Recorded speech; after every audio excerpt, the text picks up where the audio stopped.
The best stories have humble beginnings. Ours starts over 30 years ago. From one man's desire to reinvent the way we make things, our first 3D printer was born. Little did he know that this breakthrough would help shape the future of manufacturing. Rock, report range status. Range green.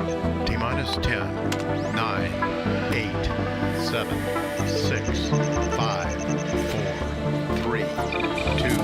Go for main engine start. 1, 0, and liftoff. Today, our pioneering technologies are supporting our partners' ever more ambitious goals.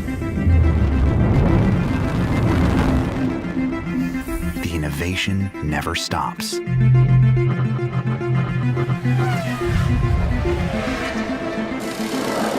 Whether it's one part or 1,000, from lifelike prototypes to fully functioning components, we're helping turn complex problems into simple solutions while quietly changing millions of lives. It's very powerful when you show a family, this is your baby's heart, and this is how I'm going to repair it. We're constantly questioning, inventing, and reinventing, asking, how can we help our customers turn a great idea into a great success? Pushing boundaries to make every industry become faster, leaner, and smarter. From humble beginnings to giant leaps. Whatever your dream,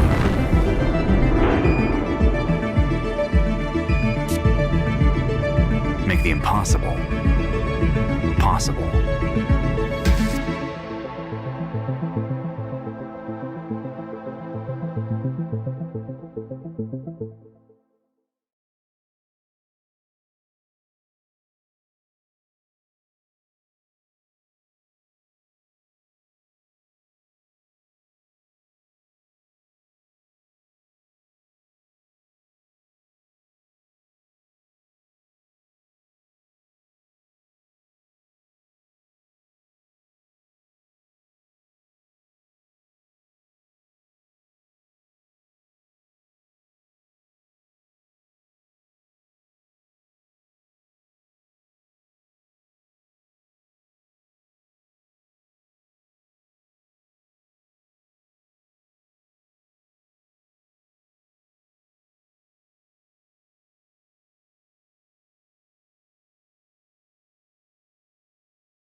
The best stories have humble beginnings. Ours starts over 30 years ago. From one man's desire to reinvent the way we make things, our first 3D printer was born. Little did he know that this breakthrough would help shape the future of manufacturing. Rock, report range status. Range green. T-minus 10, 9, 8, 7, 6, 5, 4, 3, 2. Go for main engine start. 1, 0, and liftoff. Today, our pioneering technologies are supporting our partners' ever more ambitious goals. The innovation never stops.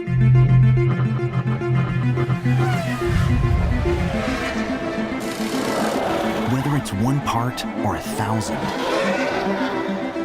from lifelike prototypes to fully functioning components, we're helping turn complex problems into simple solutions while quietly changing millions of lives. It's very powerful when you show a family, this is your baby's heart, and this is how I'm going to repair it.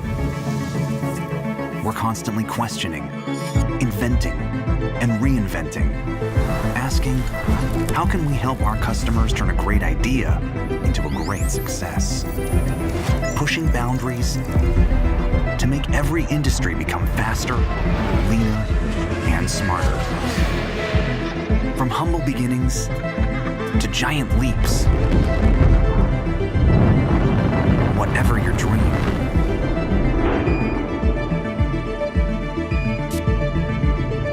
Make the impossible possible.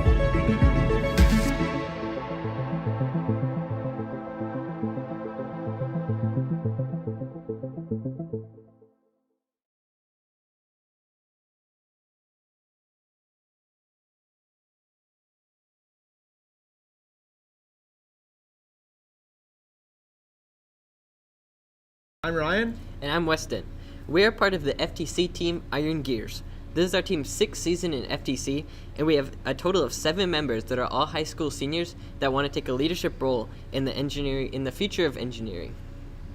Our team has been inspired by Stratasys to add additive manufacturing to our robot and learn the importance of how 3D printing is used in today's engineering world.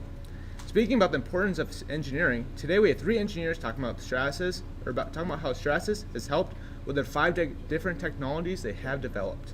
After that, we will talk about our team's CAD and how we design parts along with printers that we recommend for you to get more interest on.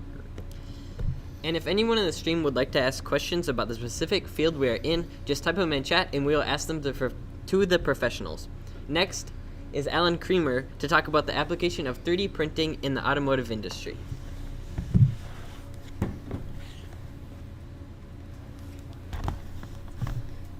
Let's see, I'll just sit like this. All right, thank you guys. Let me just get to share my screen.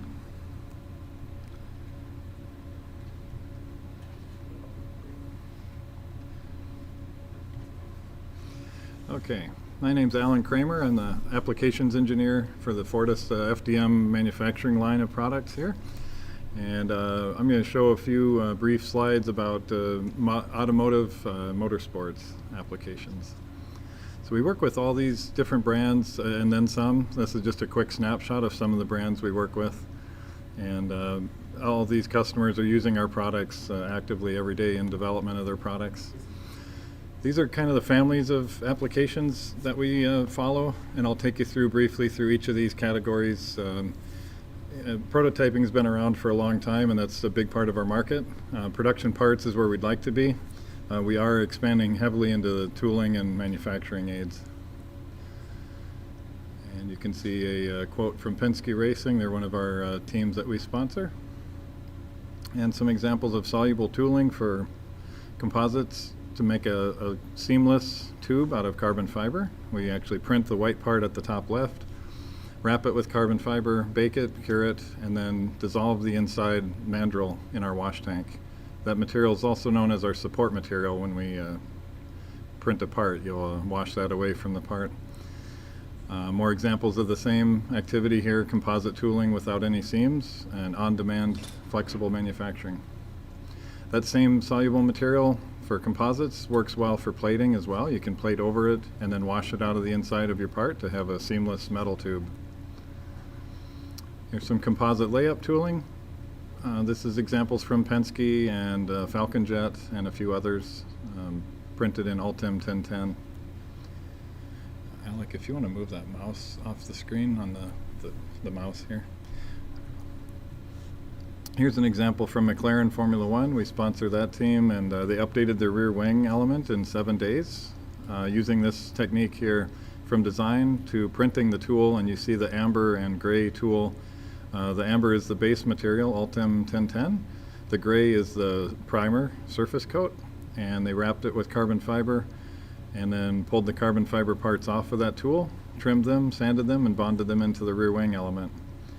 They also use our full color model line of printers, the PolyJet line, to make mock-up steering wheels that they use in their racing simulator. Sandcast patterns are also a huge part of FDM in manufacturing because it doesn't really exhibit any wear, and it handles the forces of the process. So here's some examples of that. Thermal forming works really well with FDM because we can control the porosity in the tools. So this is an example of the white tool that was printed and glued together in 2 pieces. This tool is about 4 feet by 4 feet, and the finished parts are there at the bottom. and body panels for race cars, motorcycle engine mock-ups. There's just a really limitless list of applications you can use in automotive for printed parts. And when we go to direct part production, we really shine when it comes to aircraft production parts that Charles will talk about next. But a quick little snapshot there of some of the applications you can see there. And these are actually automotive use cases, but very similar to some of the aero use cases. This is an example from England, the Mini Cooper factory team. And if you're familiar with World Rallycross, it's a very challenging environment to survive through. Those cars will do up to 120 miles an hour and jump 6 feet in the air on kind of off-road or gravel road conditions. So you see that they're doing production parts with our printers. And some of the shots from the interior of various cars as well, doing dash panels and ducting and venting. And that's where to find more information at stratasys.com. Next up is Charles Evans. He's our aerospace applications engineer, and he's going to show you some examples of the work he's been doing. Thank you.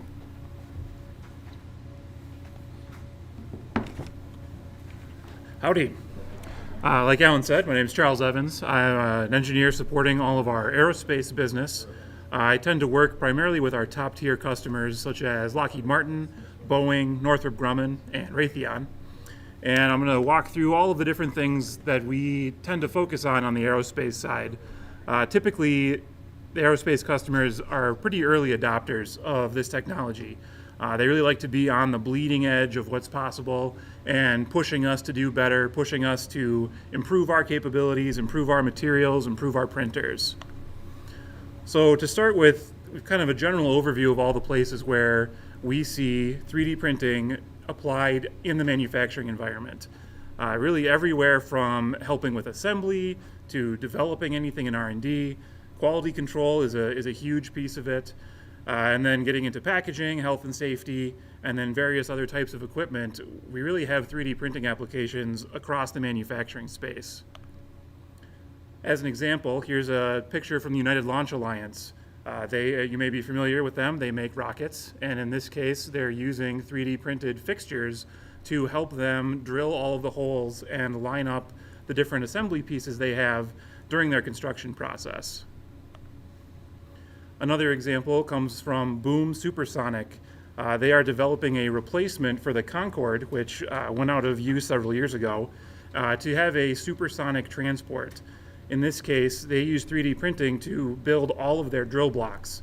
A drill block is an alignment tool that they use to make sure that when they drill holes and then apply their connectors, that everything is lined up the right way, they don't have any gaps, they can hold really nice tolerances, and then they have a very well functioning part at the end. Another example from a manufacturing side is for end of arm tooling. So this particular example will go onto the end of a robotic arm, and there's an integrated line that pulls vacuum. That vacuum holds onto a part, and then that part is put through some kind of a process. In this case, it's a water jet fixture. So the black part that you can see on the picture on the right is held in place with the arm, and then a water jet is used to cut out the accurate shape from that stock part. We have a lot of different tooling examples. Alan touched on a couple of them, where we're using our 3D printed parts to help make composite parts with carbon fiber and epoxy, to help make sheet metal parts with alignment fixtures, or to help make plastic parts with different kinds of forming and molding. A little bit more in-depth look at creating something out of carbon fiber composite. In this case, we can print the tools to make these parts, and because of our unlimited capability from a geometry standpoint with 3D printing, we can make these really complex organic shapes that can be very difficult to make otherwise. Another example from a composite tooling standpoint, in this case, we can make very large, lightweight parts where we're really cutting down on how heavy a part is, which makes it a lot easier, faster, and cheaper to produce. In this example, we're doing that same sort of a thing where we use this kind of brown 3D printed globe to form a composite part, which is a housing for a radar assembly on a helicopter. We can also get into some of the more complex kind of cutting edge capabilities where we're actually printing the cores that go into these composite parts to give them more advanced shapes, to give them better performance, more thickness without adding a lot of weight. There's a lot of really cool capability from a composite standpoint.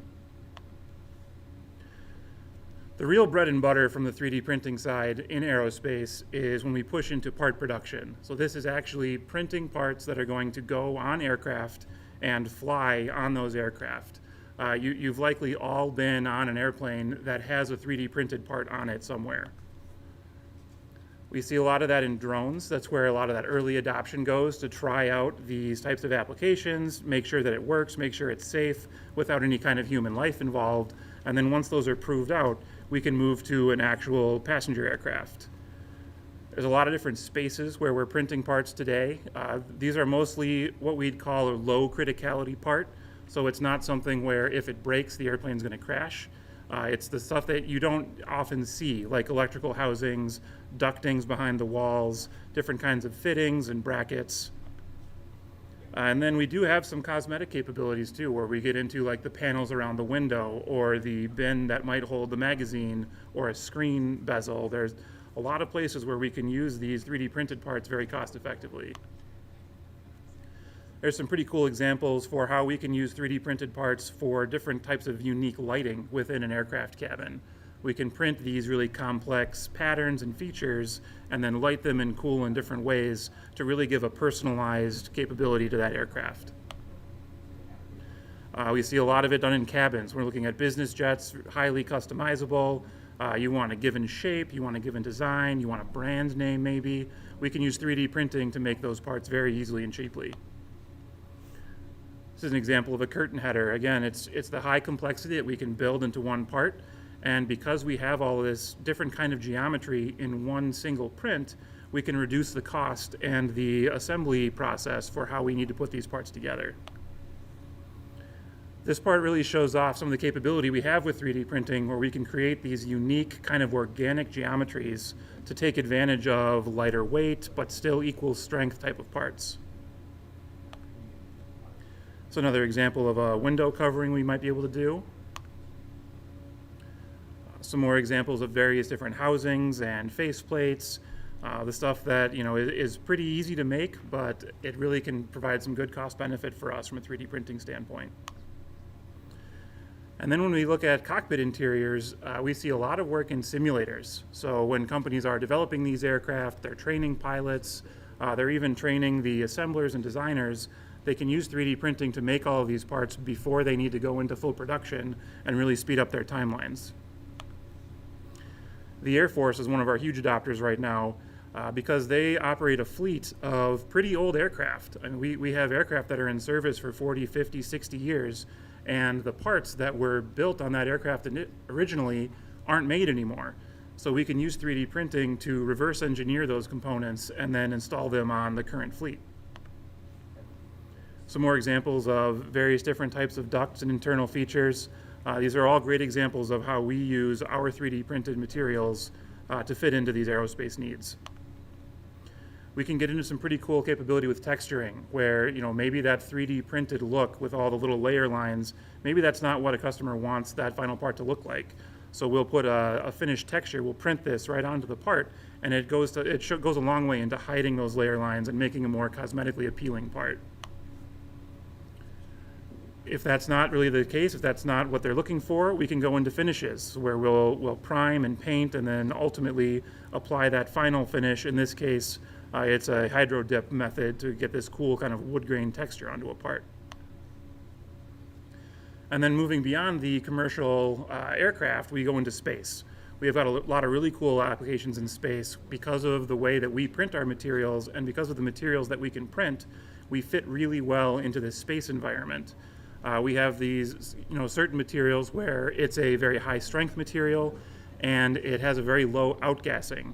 What that means is that we're not leaching chemicals out of the part when it's in a vacuum kind of atmosphere that might damage sensitive electrical components or collect on sensitive lenses or screens. So these materials fit really well into this space environment. ULA is using a ton of our parts. This specific case is looking at a ducting example where we've taken a traditional assembly of 140 parts and reduced it down to 16 parts. So it's lighter weight, it's easier to assemble, and it's overall a lot cheaper solution and performs exactly the same way. The NASA JPL is using ours for satellite mounts. We see a lot of work on the satellites. CubeSats have a ton of different 3D printing applications that are very popular. Again, with NASA, the black part that's circled there, a little hard to see, but that is a material that I discussed previously where it has that low outgassing, it's high strength, and in this case, one of the reasons that it's black is that it's filled with carbon nanotubes. Those carbon nanotubes, they dissipate electric charge. So when we're using these kind of parts close to the sensitive electronics, materials that dissipate that electric charge are very, very desirable to make sure that we're not causing any kind of issue with the spacecraft. Finally, this is one of our more high-profile applications where this is a hatch cover for Lockheed Martin's Orion capsule. It's using that same material we just talked about, but it's a much larger scope. The black hatch cover there is printed in 6 different pieces that are then assembled together as part of that hatch cover on the Orion program. And I believe, who are we moving on to next, Golden? Tom? Or Evan? Yep. All right, sounds good. Thanks, Charles. Are there any questions that came in the chat frame? I don't believe so.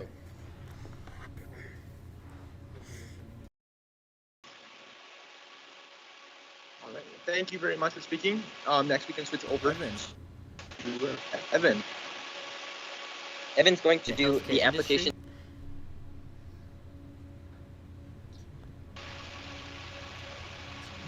Thanks, guys. Perfect. It looks like you can see me now. Hello, my name is Evan Hochstein, and welcome to the Stratasys Finishing Room. This is in our North American subsidiary headquarters.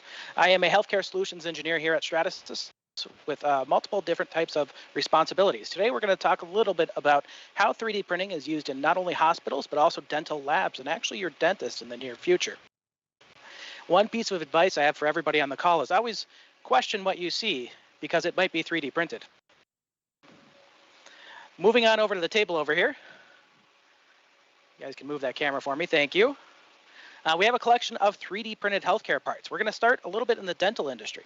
So I would make a bet with anybody watching right now that if you've been to the dentist before, you've probably had some sort of part that has been 3D printed or has interacted with 3D printing during its manufacturing process.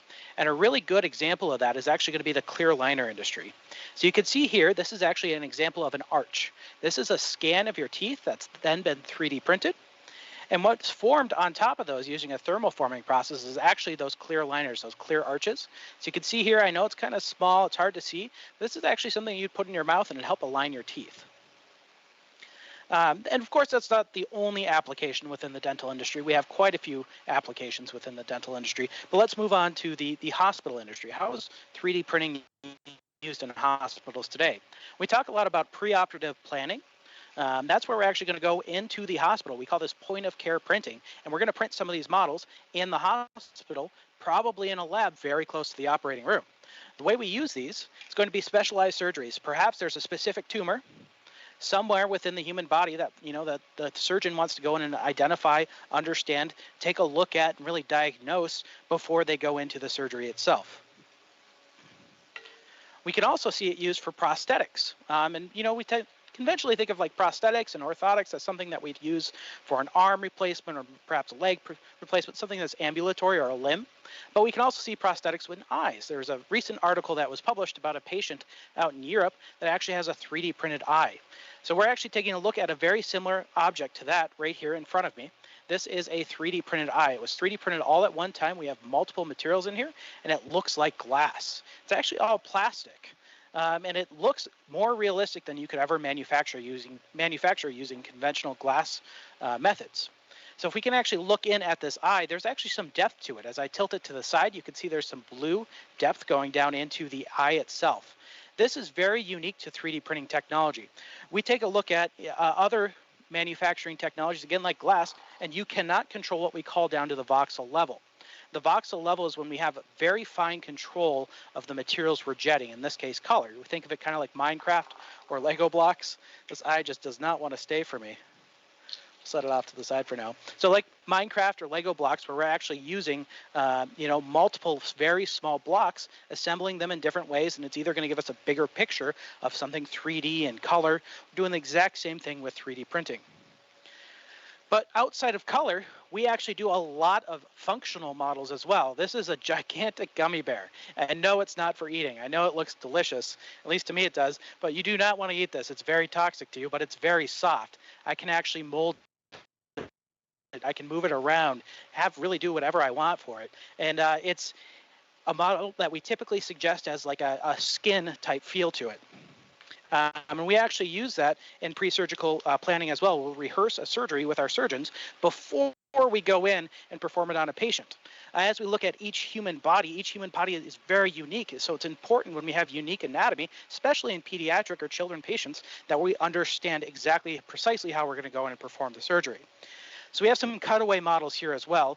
This is actually a cutaway of a spine, a very common surgery that goes on, especially in adolescents. So our pediatric patients is going to be a spinal alignment surgery. We're going to use these screws called pedicle screws, and it's going to help solve some alignment issues of the spine, especially when the spine's out of alignment, it's curved, you start to see a curvature in the spine. This is exactly how we solve it. We use these pedicle screws, and our technology is actually used to print patient-specific spines, insert these pedicle screws, and help manually align that spine over time. Very similar to how we would do it with teeth, just a little bit of a different application. Going back to the voxel printing technology, we get to some of these more bone-like models. So this is a femur bone. We have the proximal end up here on top. That means it's closest to the center of the body. Your bone isn't made up of one material. So to create a functional bone model, we actually need to use multiple materials and deposit them in varying ways.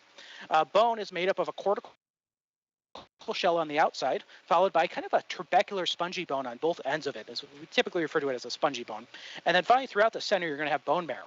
So we actually have all of those materials represented in this model. If I were to drill into this, I would do a bone suture, or one of the many devices out in the market that allows us to kind of reassemble the human body. I could actually do it live on this 3D printed model before I did it on the patient. Again, very powerful for training and simulation. So Evan can hear us. I can hear you guys. Is there a question that came through? Yes, there is. We do have two questions here. Is it possible for us to 3D print a food version so we can indeed eat that one, the gummy bear? Not with Stratasys technology. There's multiple other technologies out on the market that allow you to 3D print edible food. So one of my favorites is going to be the chocolate bot, or the chocolate maker 3D printer. I don't remember the name of it, but the founder of the company, his name is Evan Weinstein. And of course, we're both named Evan, so we got to kind of stick together as Evans. He's a great guy. They have some amazing 3D printed chocolate, and I can tell you from firsthand experience, it is delicious. Other questions? So the second question is this the real Evan, or is he 3D printed? I am the real Evan. I'm not 3D printed. We've discussed 3D printing some more of me. We just don't quite have the technology to make that happen yet. All right, any more questions before I continue going through some of the models we have out here? It looks like you are good to continue. All right, you guys zoom in for me back on the table. Yes. So I have a demonstration of one of our functional models here. This is going to be one of our 3D printed models. It's this small kind of circular looking piece right here that I'm pointing at. What this is it's a tumor setting. So it's a tumor model. What we do is we just take a very simple CAD model, and you can see in this case it's half of a sphere. Try to get that a little bit more centered for you guys. Moving some stuff out of the way. Excellent. So we just took a very simple sphere model, we cut it in half, and then we told our printing software, hey, we want this to be like a tumor.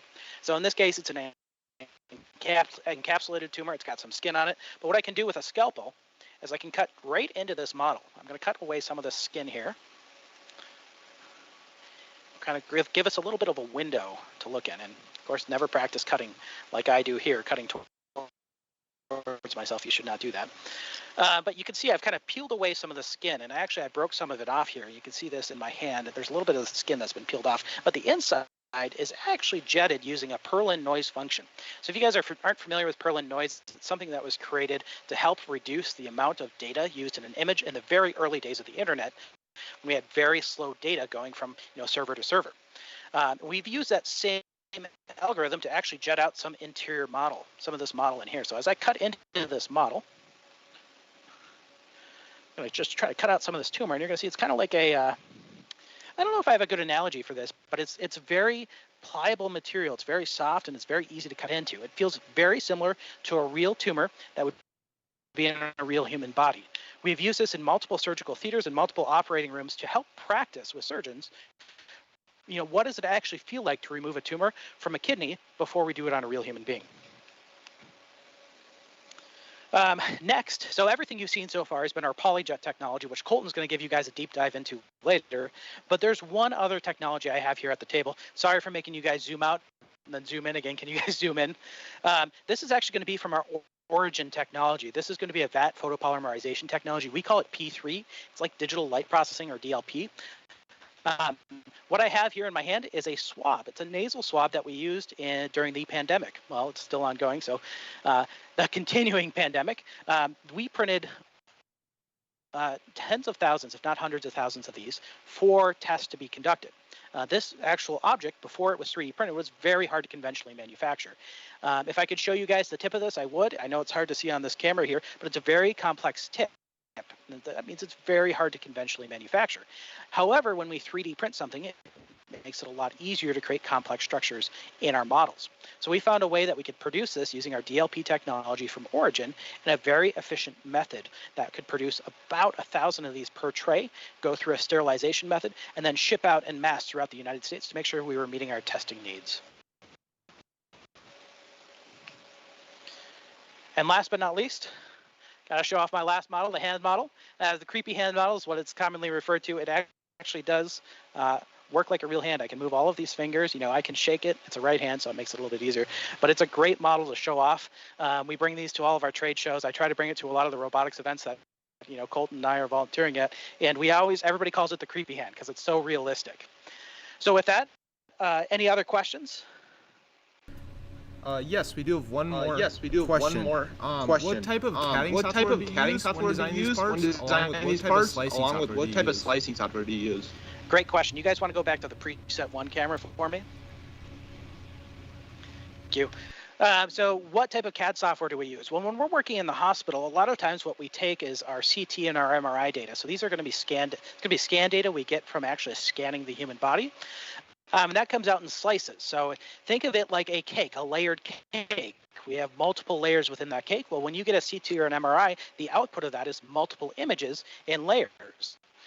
So we first have to take that data and we have to do a process we call segmentation. There's a lot of different softwares out there to do that, but what it's doing is it's taking the images, it's understanding what the spacing is between the pixels of these images, as well as the images themselves, and converting that into walls and thicknesses and different ways to actually define this for our 3D printing software. So you guys are typically probably working in STLs and you're designing an Onshape or SolidWorks or PTC software. It's really the same thing in healthcare. We just have a different process to create it. And once it's created, we then bring it into our 3D printing software, our slicing software, and that's called GrabCAD Print.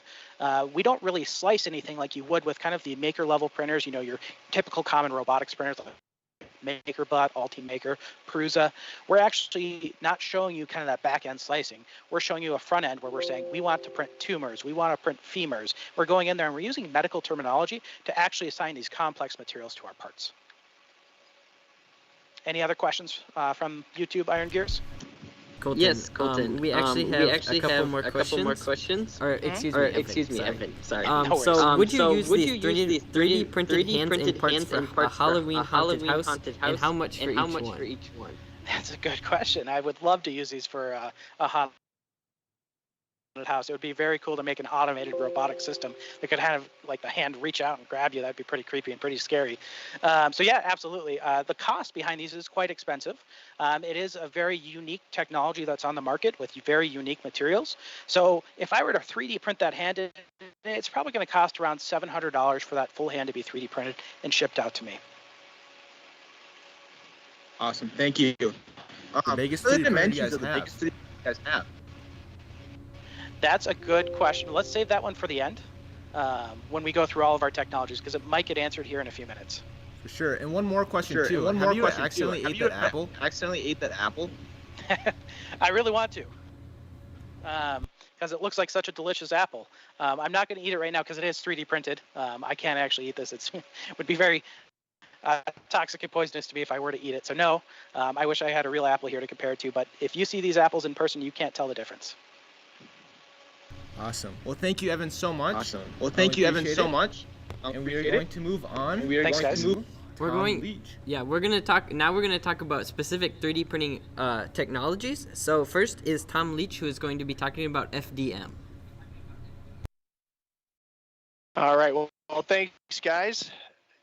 My name is Tom Leach, and I am the commercial leader for the FDM manufacturing business unit. What you're seeing behind me is our new FDM F770 3D printer. Now, this printer right here is the longest build platform that we have. It is 1 meter long. It is 39 inches long by 24 by 24 build area. Now, we do have the F900, which is a beast of a machine, but what we decided to do when we came out with the F770 is we wanted to make it more economically feasible for more customers to purchase a large format printer. And if you're thinking, large format, and you understand what comes along with large format printing is there's a lot of risk to printing large parts. So when we designed the F770, we made sure that we made this one of the most repeatable, reliable systems on the market. We used similar architecture from our F123 heads, so we have repeatability and reliability. But then what we did is we actually upgraded the gantry and put motors on the gantry so that we could actually have variable speeds going through, so we can actually dispense 1.43 cubic inches of material per hour. And so, just some applications that I want to just discuss here is one is this base plate from one of our beta customers, Sub-Zero, Wolf, and Cove. And so just to give you an idea of price comparison versus traditional method versus 3D printed, this would cost about $9,000 to be made at a service bureau, but we're able to print it on our F770 for $1,200. So it's a substantial price savings. And this is I didn't mention, but we are covering FDM, so fused deposition modeling. So what that means exactly is it's going layer by layer, dispensing material, just like just like a glue gun, like a beefed up glue gun. And that's how FDM is actually started by our founder, Scott Crump. Another example of an application that was done by one of our beta customers, which is Daikin, which is an industrial HVAC company, is this nozzle clamp. Now, this nozzle clamp costed around $800, or actually $500 to print, and it is made out of ABS material, and it actually is. We have it's not completely filled in internally here, so it's pretty light. It's a really light part. But if they were to make this traditionally, it was actually costing them $8,000. It was a 3-week lead time. But now with this part, they're actually able to have it within 6 hours, and it's costing them $500. So this printer on the 770, it can print ABS and ASA only. And the reason why we put those materials on the F770 is because 49% of our F900 users were using that material. So what is this printer priced at? This is the question we get because, obviously looking at the size, you believe this printer is going to be pretty expensive. Compared to our F900, which is, $400,000, $500,000 all in, this printer is priced at $89,900. And the reason why we did that is our goal was to get it to $100,000 and under, so it can be more feasible for companies, schools, education to actually purchase this. So one of our beta customers was actually Notre Dame. Notre Dame, they have a specific lab there where students can actually create and start their own companies, and they have access to all these different 3D printers. So Notre Dame was actually really excited about being one of our beta customers, and they tested this for 3 months prior to launch, and they have, run tons and tons of material through, and it had no issues.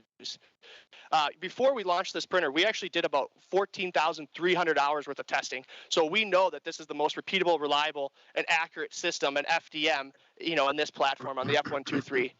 The material here is slightly different. How this material is actually, dispensed through this printer is actually we have these 200 CI boxes at the bottom, and it actually goes up through the back. And this you could run those boxes for 140 hours with uninterrupted print time. So you don't have to change out spools very often. So you get 140 hours with no interruptions. This is a completed heated chamber, and in the back is where the material is loaded to. So we do have a variety of different different FDM printers that we have. We have the F900, which is, high temperature, engineering engineering high temperature resistant and different chemical resistant properties of different materials that we have. And then we have the F770, which we just discussed now, and then the F123 as well, and then the 450, which is similar to the F900. So we have a variety of different FDM printers, for all different budgets. And yeah, so I'll just hand it over now to who's up next, unless there's any questions that I can address.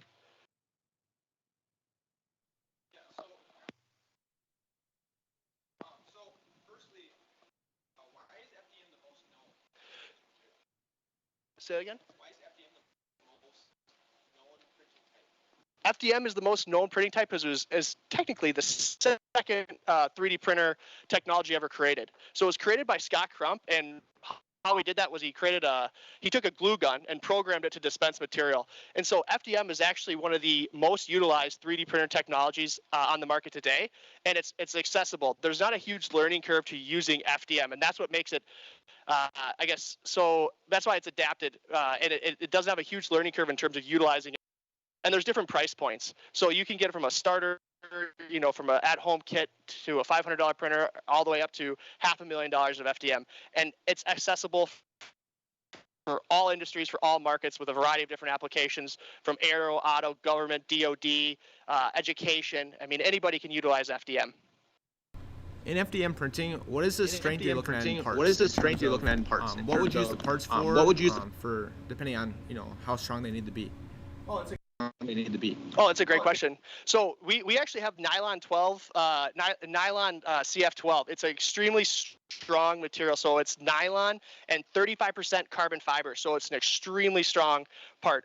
These are you could be replacing traditional manufacturing methods, things that are made of metal, and now using nylon carbon fiber instead.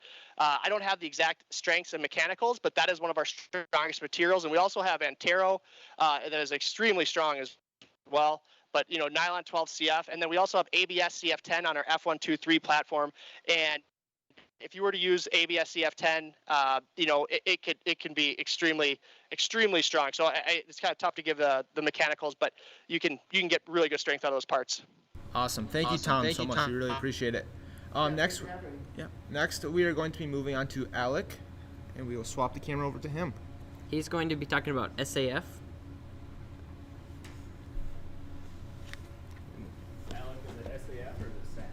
Oh boy, it's still up for debate.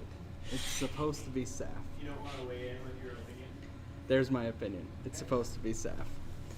Hi everyone, as I said, my name is Alec Logeman. I'm one of the applications engineers here at Stratasys, and I am focused on the H350 3D printer.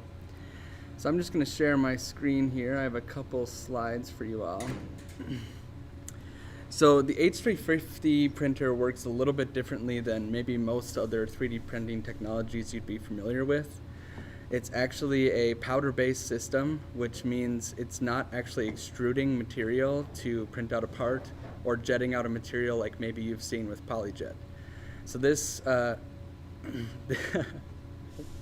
this printer basically has a whole bed of just loose powder of whatever material you want. Specifically for the H350, it's nylon 11, and then a fluid is actually jetted on top of this powder base, and that fluid has carbon within it, which allows it to absorb more heat than the surrounding powder, and so that actually allows the powder to fuse together and melt to create a part wherever that fluid is printed.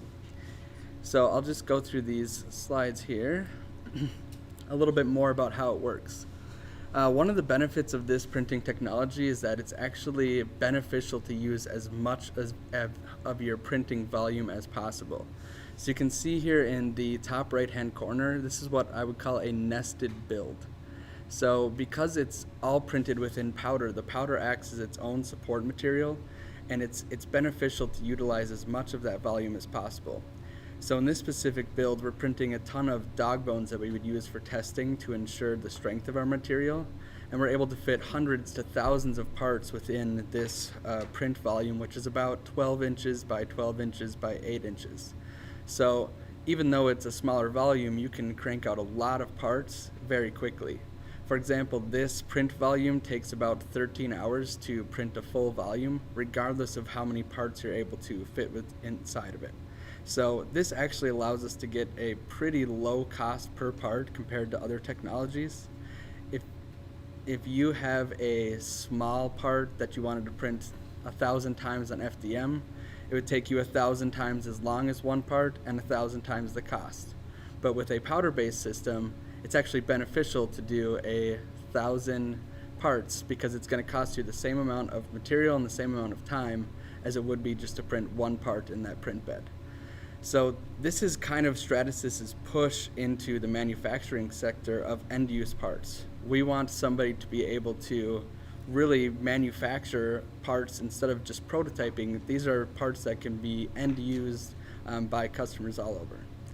So a little bit more about how this technology works. You can see in this left picture here that onto this bed of powder in white, we have the printing fluid that is printing in black. And it prints in layers just like any other additive technology, but the layer happens kind of all at one time. So instead of having to trace out each layer line or each contour individually, the print head is just going by and printing down the whole layer as it goes. So every layer takes the same amount of time, regardless of what's in it. And after the print head passes by, it will recoat it with a new layer of powder, and then it will pass by with an IR radiation lamp that will help it to absorb the heat it needs to fuse into a part. And part of why this is important is because we want the printer to have a uniform thermal experience wherever the parts may be inside of the bed.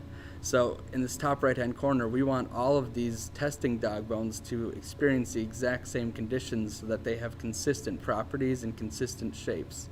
So we actually have cameras within the printer that are monitoring the thermals in real time, making sure that everything is printed consistently.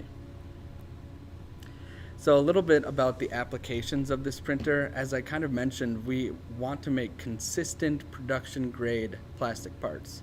So a lot has been invested into this printer to be able to be reliable and consistent. We want every build on this printer to be able to produce the same surface quality, the same strength, and the same accuracy as any other print. And that's exactly what a manufacturer would expect from any other technology, whether it be injection molding, blow molding. It's all about consistency. We really want to be able to produce these parts repeatably. So you can see an example of the parts stacked at the right. They're very uniform, smooth looking parts. You don't see quite as many layer lines with this technology as others because the material is actually melting and fusing as it prints. And again, these are functional parts. They have very high accuracy. It's very good for snap fits, things that require very precise dimensions. And then, as I said, it's a reproducible part quality. So even if it's a very fine feature that may, struggle to be printed on other technologies, because it's just a fluid printed onto a powder bed, it can produce some extremely quality fine features.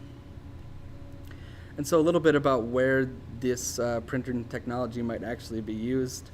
It works especially well with parts with moving components, hinges, clips, snap fits.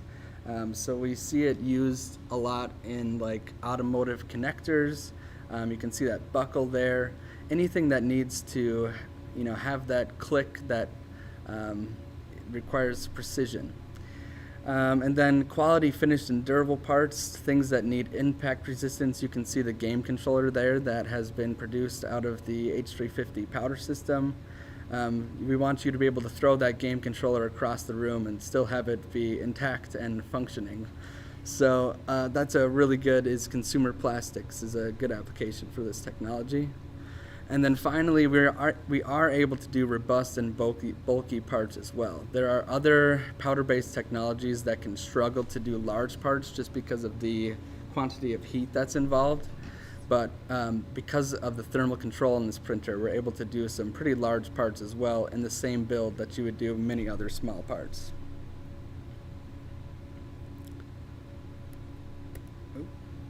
All right, if I can get this to work, this is a short video that showcases just kind of the workflow of how you would go about printing with the H350. Oh man, I'm not confident.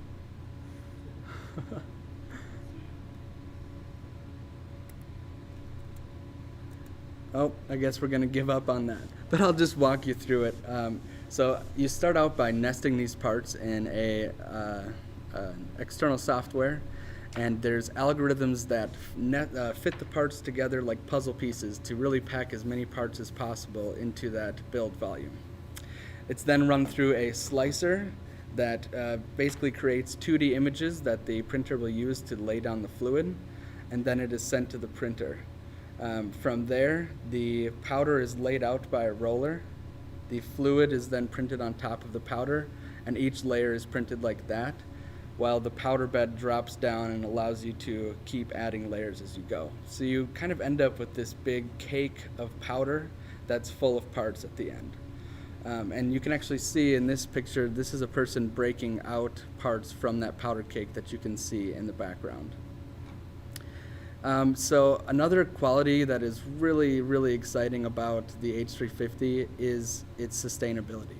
So the PA11, nylon 11 that we used is 100% bio-based. It's made from castor oil, which is it's just a castor bean that we're able to convert into a plastic that is available for 3D printing. And not only is it sustainable, it's actually got some great material properties. It's got excellent ductility, very good impact strength, and the properties of this powder allow us to be able to reuse what we don't in the printing process. So if I printed only a small amount of parts in my whole powder cake, I would actually be able to reuse all the powder that wasn't fused together in the next build. So this allows us to keep our part costs very limited by not buying new material every time you have a new build. So whatever is waste typically from other printing processes, that waste is actually part of the materials we will use to produce future parts. So some very exciting stuff coming with our H350 printer, and I'm excited to see where SAF technology will go in the future of manufacturing. That is all I have, unless there are some questions from people. Yeah, we have a few. Yeah. So, is SAF the most affordable material to print with? You know, it is, per part, I would say it is the most affordable. I mean, obviously, a machine like this is a pretty intense technology. You know, there's a lot going into it, so the actual machine cost is going to be, well higher than many other machines you'd be able to buy for your house. But the actual materials that you're using, it's I think it's 6 cents a gram. It's like extremely cheap, and that's just a purchase price. And when you're able to reuse what you're not actually printing with, it allows your end parts to be pretty reasonably priced compared to other technologies. We have one more. So why is SAF good for making movable parts like hinges or gears? Yeah, so that really just comes from the material properties of nylon 11. It's slightly more ductile than maybe other plastics. And then another big feature is the fact that it actually is melting and fusing together. Whereas with your standard 3D printer that uses filament, you're actually just trying to stick layers together. And sometimes when you're trying to do a moving hinge or a snap fit, it will actually break between those layer lines. Because these parts are actually melting and fusing together, it feels just like a solid part that you would get out of injection molding. So it works really well for clips and hinges and things like that. Well, thank you, Alec. Absolutely. Next, we have Jesse talking about P3.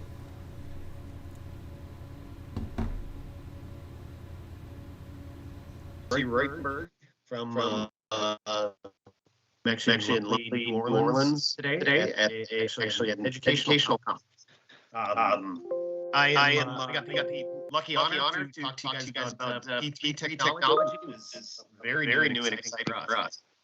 But at the same time, a little bit about. I've actually been at Stratasys for 16 years. I did not have hair when I started, so still don't. but I've been in the education side of this company for about 15 of those.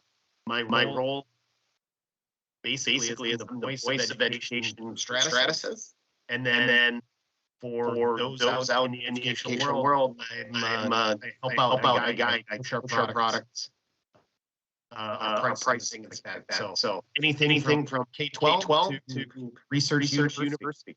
And I'm extremely passionate about how we continue to next generation. It's your groups that will change our company, that will change GM, that will change Lockheed Martin, because you guys have this capability of being bilingual in terms of manufacturing. Can I get acknowledgement that you can see my screen?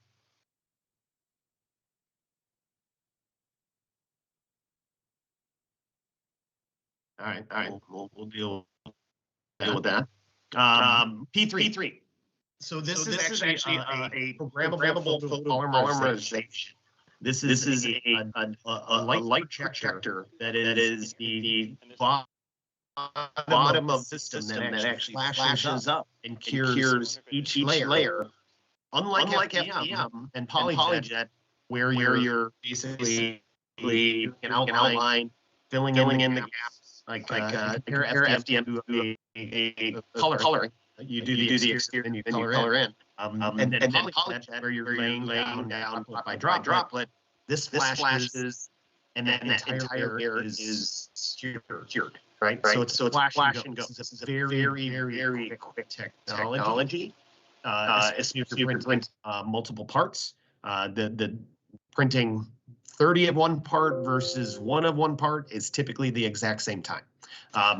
This has extreme accuracy. Parts that come off of this often are misconstrued, being potentially injection molded. So that high quality capability. This material also has high capabilities than PolyJet technology, which allows to move beyond just prototype. People are looking at toward manufacturing, getting a bunch of these in a factory or a facility, and they're pumping out parts. These were the systems that during the beginning of COVID were used to actually build nasal swabs, because they can get that high detail. Those swabs, if you've seen them at the end of them, there's a wicked double helix type look and feel to it, so it can grab the goop. And this is the technology that was used. I think they printed over nearing 1 million of swabs during this process. I love the look of the system. It looks like it's straight out of Star Wars. More on the dark side, but it's a great feel. Looking at this part here, very high detail, very clear lettering, very tiny features, tiny threads. All you can see that, so that it's a very challenging part there that we're laying it down at 50 micron layer with really small wall fit thicknesses, like that SAF technology that Alec just showed you. This has minimal support structures. Typically, it's something that's just on the bottom. If you can see my screen, I've got a part here where you can see the little dimples. These are the post-processing, basically, that you're breaking it off the build tray, and then you can sand that down. What I love about this, so we promoted this product as for manufacturing. And in the industrial world, yes, people are doing that. The clear aligners, all those companies out there that are doing these subscription models to fix your teeth, they use 3D printing because they're pumping out end-use parts, typically as a mold, but then they'll vacuum form over that mold. So fast, low-cost capability is really exciting for them. On my side, I love this technology because it's a chemistry set. People can make their own materials and print with them. Obviously, it has to have the right reaction to the curing with the light, the power and the sensitivity of that. So there's obviously a lot of material science goes into it, but it's a chemistry set. This is opening the door to Stratasys. Stratasys has always been a closed system. Every product we've had, you've had to use Stratasys materials. We are moving beyond that, and we have a network of groups that are making materials for them. This allows us to speed up the amount of materials we do and how fast they get to market. These are just a few of the network that are working on materials right now. Before we even launched this, we were going to launch with 10 materials. It now has 12 materials, in a very short time span. So there's more of that. In my world, education is all about doing research. They want to do unique things. They want to try things. There's much more grant money around if they're developing the next generation of materials. So this is a perfect product for me and my group. It is also very simple for post-processing. There's other technologies that are similar out there. Ours is faster, but then the post-processing is even easier. It's real quick in isopropyl alcohol bath, a clean one, a dirty one. You dry it off that part, and then you flash it on each side with a UV light. So very, very simple to get this going. And like I said, we're really promoting it as a product for manufacturing. 3D printing and manufacturing, it's tough to get to 10,000 parts, right? Without, saying I'd rather do a mold. With this system, that's different because of the speed, because of the capability, because simplicity of post-processing. I will pause. Any questions? Guys, I love your hats.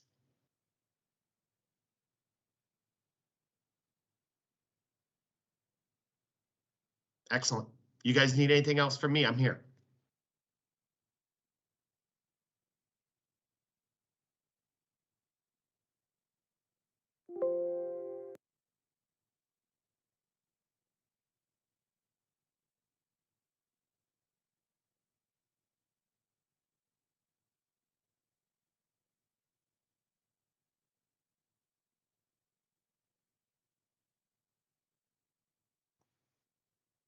If you guys asked me a question, I couldn't hear you because I think you're on mute.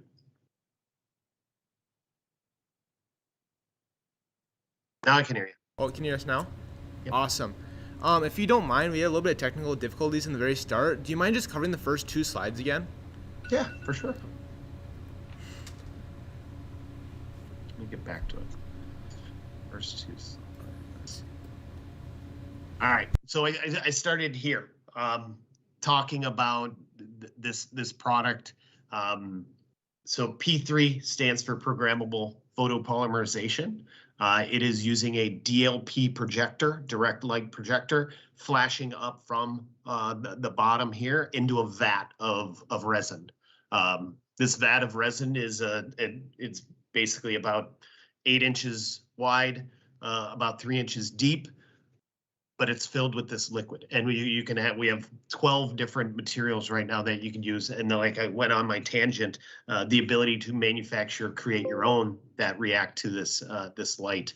But it is high quality, very fast, injection mold type surface quality, which is unheard of in 3D printing. Everything has some sort of witness mark of what it is, but these are the parts that are closest to coming out of a mold.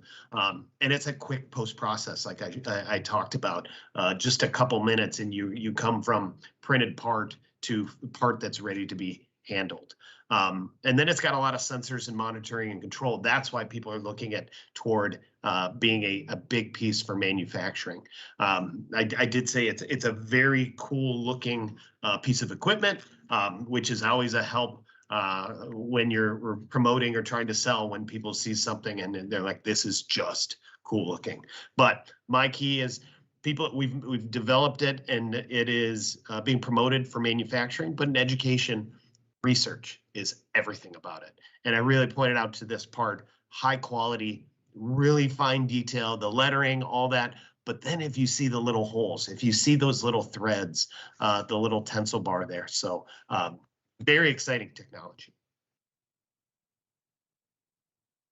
Bring that. What makes you so passionate about 3D printing? Boy. So I was a teacher.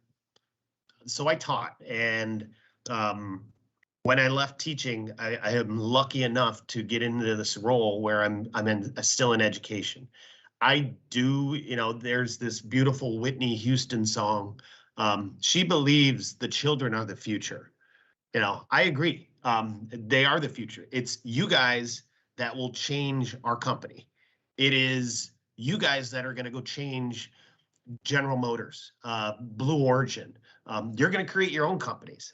My passion there is these tools help you learn. These tools make it exciting to do those CAD classes. When you're doing CAD and 3D printing, geometry makes more sense. My passion there is we got to get this into every kid's hands because it's going to change. And some kids are struggling with certain lessons or classes, but when you make it tactile, it totally changes it. So if you guys have seen at Stratasys, it's the kids from robotics teams that are changing our company. There's two of them trolling around with you there. It's ridiculous what they can do. The ability to communicate, but then be a problem solver and a very creative individual. It's powerful. So my passion is based on you guys making my life better. My kids need shoes. Okay. So. Yes, you really do appreciate it. It was great having you on here today. I appreciate it. Thanks for letting me. Up, we'd like to move to Evan, and let's swap over our camera. Evan is going to be talking about SLA.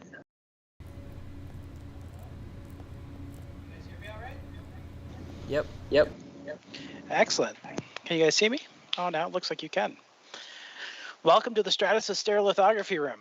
This is our Stratasys RPS system. It's a 450. You guys are coming into this in the middle of me screwing up the printer. So perfect timing. We all make mistakes, right? We're trying to get a print started here before the stream came in here, and unfortunately I put too much resin in the system. So now I got to take some of that fun resin out. This resin is actually the same resin that we were using earlier on the PolyJet system when we were talking about some of those healthcare models, those medical models. It's almost like water. It's a very low viscosity material. Of course, it's a little bit higher viscosity than water. The material we have in here right now is called Watershed. And I've got a couple of parts to show you guys about Watershed here. This is the first part here in my right hand. This has support material all over it. And when I say there's support material all over it, I'm going to come a little bit closer to the camera. So you guys can see there's like a grid structure right here on the part. This grid structure is all of the support material. You actually have to go in and manually remove all of that. You have to kind of cut it off. And eventually you're going to get to an object that looks like this. With no support material on it. You'll notice it's the same part, just with without all of that grid structure. This is Watershed material. It's made by a company called Somos, Covestro. It's a very, very nice material. It comes out very clear looking, and you can actually see inside the vat of resin right now on the camera. Down in here, you see all this clear material, and you see kind of like a little tray down there. That's exactly where the resin sits. That tray sits in about that location to start off, and then it lowers and it raises and it lowers and it raises and it lowers and it raises. Multiple thousands of times until finally you get your 3D printed part. But the way it actually creates the different layers of the part is a laser. So up here at the top of this machine, there's a little manifold that opens and closes. Right now, of course, it's closed because the printer's in service mode. I have the doors open. I can reach inside. But when the printer's operating, that manifold opens and there's a laser that comes out and actually goes right here on the print tray. This laser causes curing of the material. It's a photopolymer material. And photopolymer materials cure when they hit UV light. So layer by layer, it's going to cure until you get the 3D object exactly like you see here in my right hand. Today, this is used in many different types of industries. Probably my favorite application of this type of technology is going to be the nasal swabs. I talked about those earlier. Jesse talked about them a little bit too. Great application of this type of technology, but it can also be used in like investment casting. So investment casting is a huge industry, especially in the aerospace and kind of the automotive where you need those little bit of bigger parts. We can create specific build styles on the system that actually bring us to a point where it's really easy to create investment cast molds on it. So we have some special settings that we actually use every time we print one of those. We're going to go to the other location for the camera here, preset number 2, talk a little bit about post-processing. This is where we post-process our parts after we remove support material. So the first step is we got to get all the support material off of this, a little bit of the excess resin off of it. It goes through a couple bath cycles where we put it through some TPM material, and then we go through some icy propyl, get all that excess resin off, cut off that extra support material, and then we place it right in here. This machine is actually a UV curing chamber. So it applies a little bit of heat to these parts, but it also turns on a bunch of these light bulbs that you guys cannot see really that easily. You can see a little bit of the edge of one over here. Turns on those light bulbs, and it causes curing of these models to occur. So when it comes off of the printer, I'll step back to my left here. When it comes off the printer, it's actually cured to about 85% of the way to fully cured. We have to cure it the rest of the way to get all that support material off, and that's why we use this cure chamber. It's very simple to use. Close the doors, hit the power button, and now it's going to run for about 6 minutes. You can actually see the lights kind of kicking on over here. You're going to see that little window gets a little bit brighter. This is a specially tinted window to make sure that those UV lights do not affect us. With that, that's our stereolithography technology. It is actually the first technology, 3D printing technology, that was used in industry, so it's really old, but with some of the new systems we have today, especially with our RPS technology, we can do some pretty cool stuff. Any questions come through while I was talking? Looks like we have like two. The first question was, where do you see the future of Stratasys? Where do I see the future of Stratasys? I'm biased. As I mentioned earlier, I am a healthcare individual, so I'm all about the healthcare community. The future of Stratasys, in my opinion, is a healthcare medical device manufacturer, contract manufacturer. We're going to become a healthcare company. That might not be accurate. That's what I believe in. That's what I'm incredibly passionate about these days. I want to see more applications for 3D printing within hospitals so that we can actually improve patient care, get them in and out of that hospital faster, especially when we kind of look towards the future, our 5 to 10 year plans. How is bioprinting in the future really going to affect how we maintain the human body throughout life? Awesome, and you did sort of answer your second question. But what is your goal to make in additive manufacturing? What is my goal? What's your goal to complete in additive manufacturing? Goal to complete in additive manufacturing.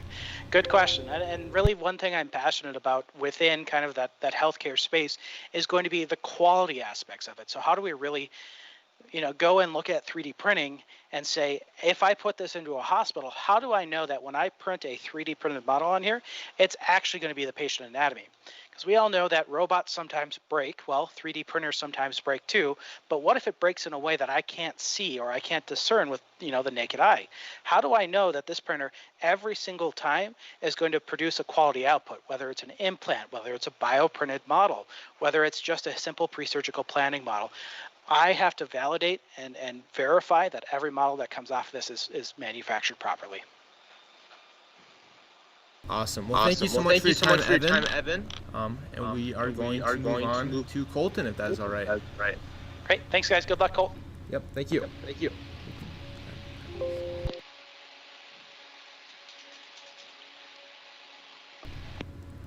Colton is going to be talking about PolyJet. We should be getting to him in a second. There we go. Hi guys, I was not able to hear you, so I want to check, can you hear me? I can hear you, Colton. Excellent. Or Evan, you're always going to be able to hear me. Iron Gears, can you hear me? Good, excellent. I am in our lab here with our PolyJet printers. So I am with our J55, our J850, the digital anatomy printers, which Evan was talking about. PolyJet as a technology uses print heads to jet out photopolymers. So similar to how DLP or the Origin printers, and then also stereolithography, like Evan was just talking about, is using a liquid photopolymer and then curing it to a solid with a UV light. The PolyJet systems are doing the same thing, but with a lot of control over what resin is being placed where. With those two technologies, Origin and stereolithography, they're using one resin at a time or one material at a time. But with PolyJet, we can load up to 7 materials at one time. So what I'm holding here is actually a print head from one of these machines. And this print head can print across a part in layers. Each layer is about the width of a human hair. Now, if you print about 1,000 of them or more, then you have a completed part. On this print head, in person, it looks a lot better, but you would be able to see this line on it and a second line. Each one of those lines is for material, And each line is actually 192 nozzles.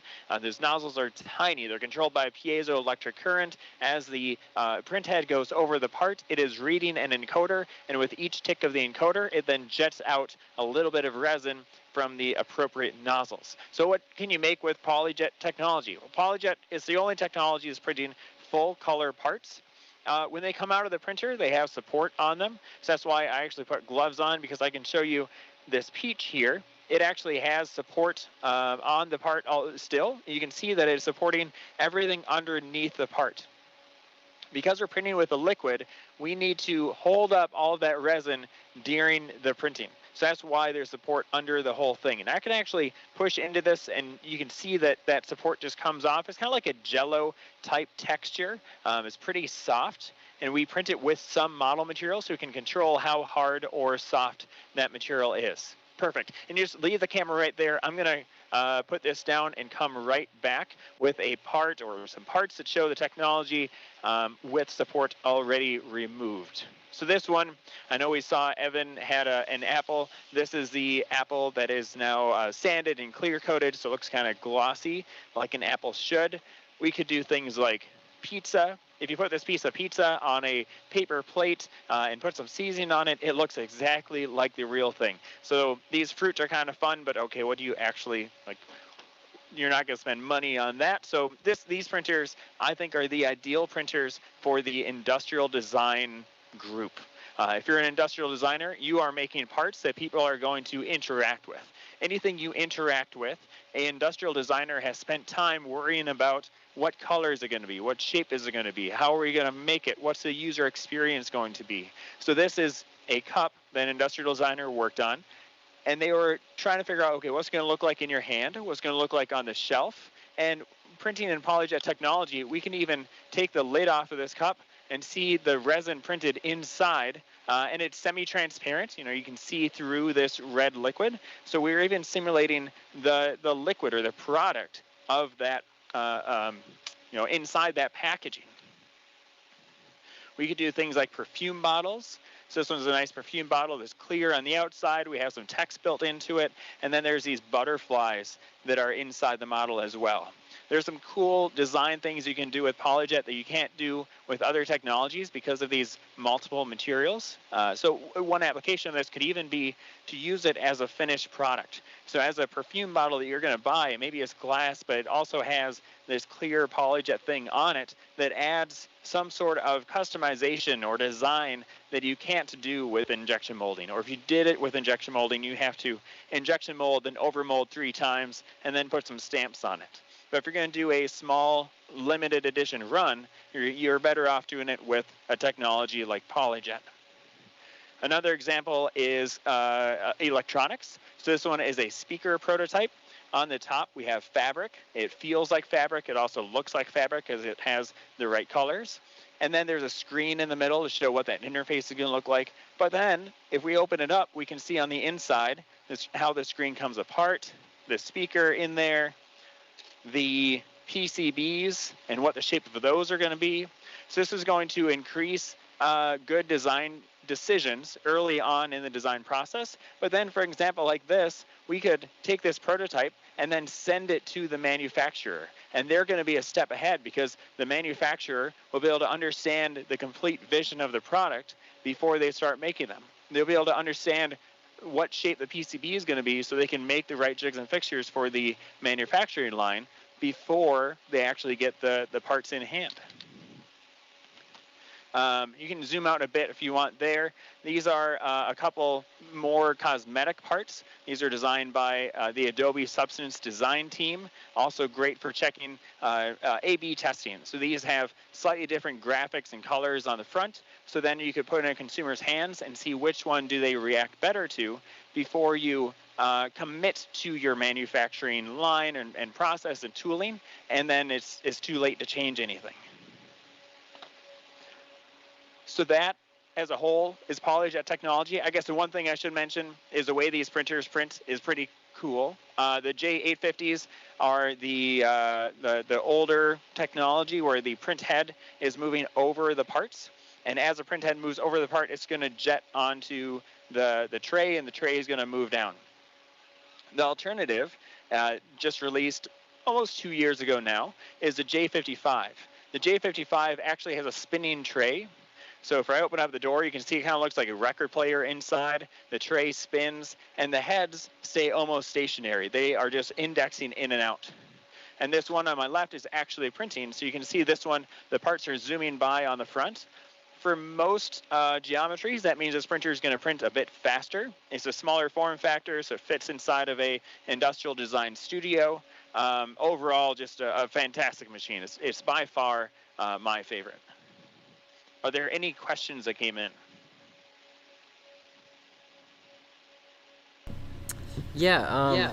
So like, what are the different materials that PolyJet can use? Great question. PolyJet prints with all acrylic photopolymers, so it's always acrylic, but we can print with cyan, magenta, yellow, black, white, clear, and then we can also do materials that have slightly different properties. They're still acrylic photopolymers. We can have some that replicate ABS. We call it digital ABS because we are digitally combining multiple materials to make it. We can combine materials to make materials that feel like polypropylene, and then we can actually go soft as well. So this part is it moves. It's a cool demo piece, really, but it's made from Elastico, which is a softer material. It has a shore value of about shore 45A, which is a little harder than the eraser on a number 2 pencil. And we can take this material, mix it with other materials to get any shore value between this soft material and a rigid material. Awesome. Thank you. What do you think about Stratasys becoming a healthcare company? It's an exciting industry that we're moving into. It seems like quicker every year, especially with all the projects that Evan is working on.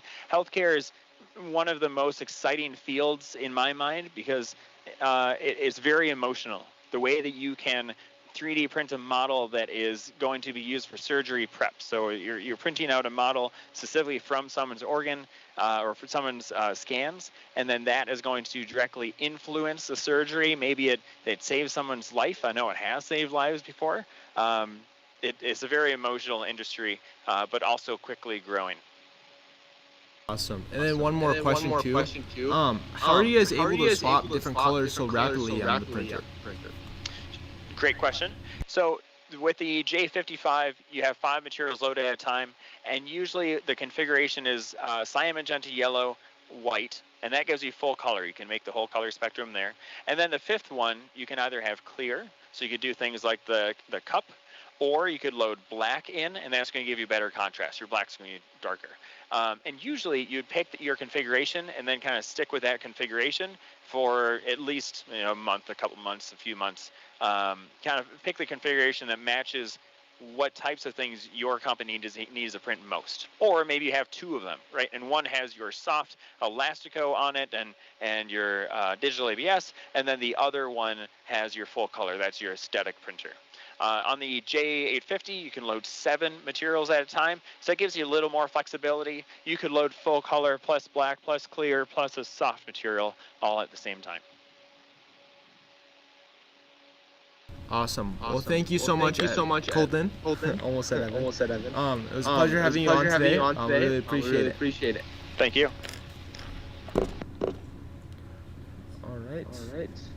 So, thank you to all the professionals that came here today for volunteering your time at this event. We really appreciate it. Now, we have one more thing to talk about before we get to the general portion of the Q&A, and that is how we would print our own parts and what printers we would use. All right. So some printers that we've used in the past that we'd recommend for hobbyists or at home printing is the Crowdy series. So they have many different types of printers from the Ender series. One that we actually use personally, the CR10S. It's got a very large printing surface. It's relatively cheap printer that gets started in at under, I want to say it's just under $500, between $400 and $500. $415 is the number on that. Another printer I'd recommend starting on is the FlashForge Finder printer.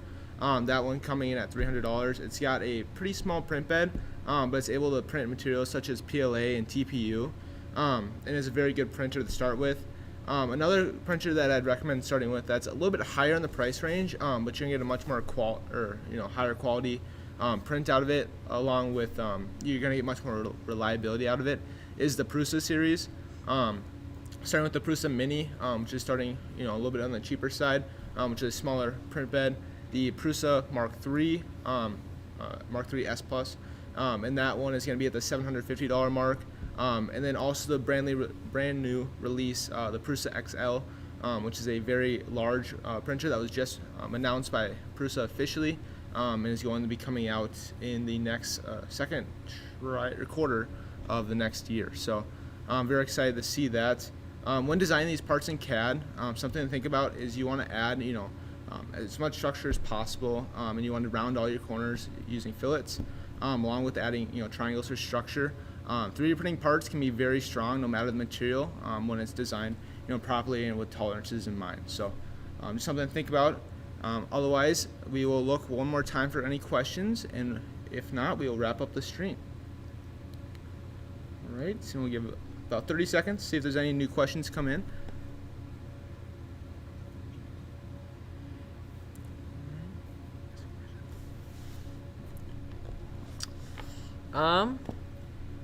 So, how are materials for FDM mechanically and environmentally stable? What was the question?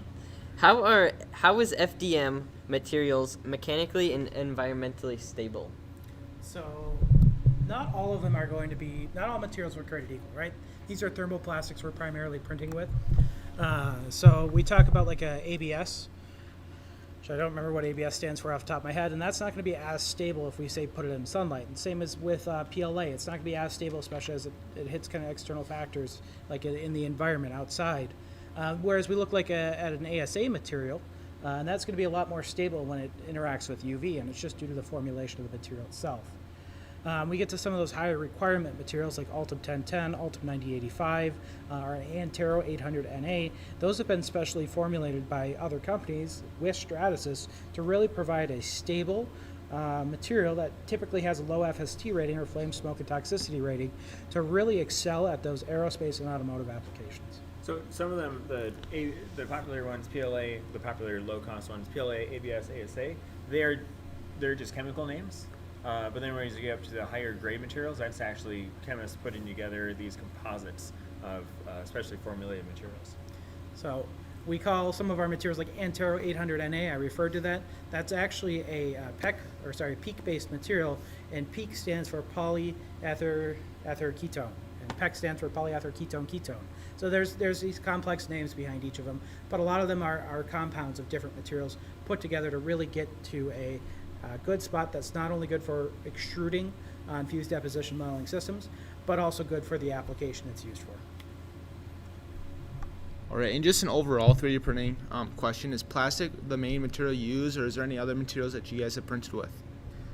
So Stratasys specifically only makes plastic 3D printers, but we also have a parts on demand business, so we will sell parts to companies that maybe they don't need to buy a whole printer, but they need parts printed for them periodically. We own all of our competitors' printers. That includes printing. I don't know if we do ceramic, but ceramic is a 3D printing type. Also metal is a material you could 3D print out of. And there's really some cool applications out there for these ceramic as well as metal 3D printers. Just concentrating on the metal side, we look at a lot of implants that go into the human body in the healthcare industry, and 3D printing with metals, specifically titanium, is really good for osteointegration. So when you're actually trying to regrow a specific part of the human body, metals with 3D printing can create an object that actually integrates into the body in a way that we wouldn't be able to do with conventional manufacturing because of the complexity of how these tissues grow.